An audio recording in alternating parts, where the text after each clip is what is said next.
Sveti oče je danes sprejel avdienco udeležence generalnega kapitlja misionarjev kombonijancev Jezusovega srca. Gre za misionarski red duhovnikov, ki ga je leta 1867 ustanovil italijanski duhovnik Daniel Comboni.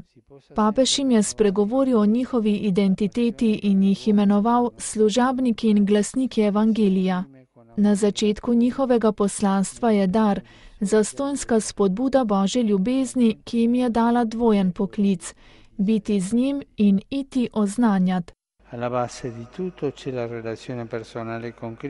V osnovi vsega je oseben odnos s Kristusom, ukoreninjen v krstu in za nekatere okrepljen v duhovniškem posvečenju, tako da z apostolom Pavlom lahko rečemo, ne živim več jaz, ampak Kristus živi v meni, je zatrdil papež.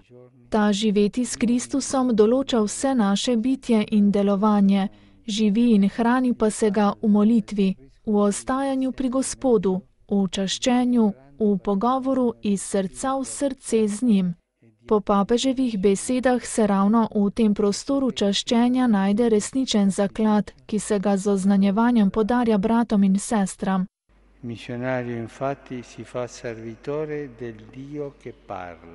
Misionar namreč postane služabnik Boga, ki govori, ki hoče govoriti moškim in ženskam današnjega časa, kot je Jezus govoril tistim svojega časa in osvajal srca ljudi, ki so ga prihajali poslušati z vseh koncev in ostali očarani ob poslušanju njegovega nauka.